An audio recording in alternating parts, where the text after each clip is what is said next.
کۆتا ڕۆژی ساڵە و موچەخۆرانی هەرێم چاوەڕێی هەواڵێکی خۆشن لەسەر دوو موچەی مانگەکانی 11 و 12یان.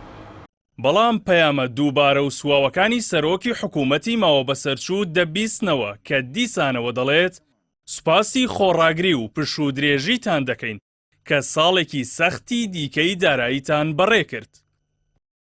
ئەم پەیامە سواوەی مەسرور بارزانی کە جارێکی دیکە کێشەکان دەخاتەوە ئەستۆی بەغدا و بانگەشەی ئەوە دەکات حکوومەتە ماوە بەسەرچووەکەی هەموو ئەرکەکانی خۆی بەجێهێناوە. نیشانەی نیەتی خواردنی موچەی موچەخۆرانە هاوشێوەی مانگەکانی کۆتایی ساڵی ڕابردوو کە بە پەیامێکی هاوشێوە 3 موچەی فەرمانبەرانیان شوێن بەزەر کرد. هەروەها موچەخۆران بە بێڕێزی دەزانن نەک ڕێزلێگرتن، چونکە دڵنیان کە هەرێم داهاتی زۆرە و دەتوانێت موچەکانیان بدات، بەڵام بە قسەی باق و بریق هەوڵی خەڵەتاندنیان دەدات. ئایا بەڕاستی حکوومەتی هەرێم پابەندی ڕێکار و ڕێکەوتنەکان بووە؟ بێگومان وەڵامەکەی نەخێرە. بەو پێی کێشەی سەرەکی ئێستای بەردەم موچە ناپابەندی هەرێمە بە چەوتینی موچە و ڕادەستکردنی داهاتەکانی ناوخۆ. ئەوەی جێی سەرنجە وەزارەتی دارایی حکوومەتی ماوە بەسەرچووی هەرێم و بەرپرسانی حکوومەتەکە هیچ ڕوونکردنەوەیەکی دروست لەسەر ئەم دۆخە نادەن کە بۆ خەڵکی کوردستانیان دروست کردووە. دوایین بابەت کە وەزارەتی دارایی لە هەژماری خۆی لە فەیسبوک بڵاوی کردووەتەوە 8 ڕۆژ لەمەوبەر بوو. ئەویش وەڵامی لێدوانێکی سۆران عومەر پەرلەمانتاری کۆمەڵ لە ئەنجومەنی نوێنەرانی عێراقی داوەتەوە. ئیدی لەبارەی چارەنووسی موچەی موچەخۆرانەوە قوڕ و قەپی کردووە.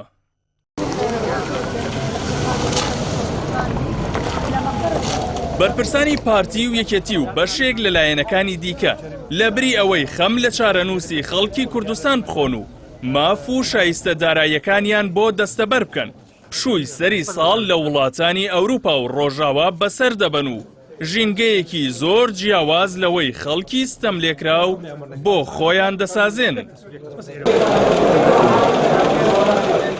هەرچەندە 2 هەفتە لەمەوبەر بەغداد زۆرێک لە پارەی موچەی مانگی 11ی بۆ هەولێر نارد، بەڵام بە پێی زانیاریەکانی پەیام حکوومەتەکەی مەسرور بارزانی و قوبات ساڵەبانی و ئاوات شێخ جەناب ئەو پارەی مانگی 11یان بۆ موچەی مانگی 10 خەرج کردووە و ئێستا 2 موچەیان بە بارمتە گرتووە و خەڵکی کوردستان لە بێکارەبایی و بێنەوتی و بێبازاڕی و بێپارەییدا جێهێڵراون. الحكم بعدم دستورية.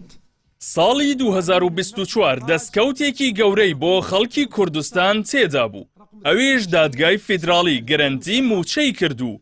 هەردوو حکوومەتی فیدراڵ و هەرێمی بە دابەشکردنی موچە پابند کرد، بەڵام بە مەرجی چەوتین لە بانکە فیدراڵیەکان. دوای 10 مانگ لە بڕیارەکەی دادگا ئێستاش و ئەوساش بەرپرسانی هەرێم نەچوونە ژێرباری چەوتین و بە قوتکردنەوەی هەژماری من بربەستی گەورەیان لە بەردەم ئاسوودەیی موچەخۆراندا دانا.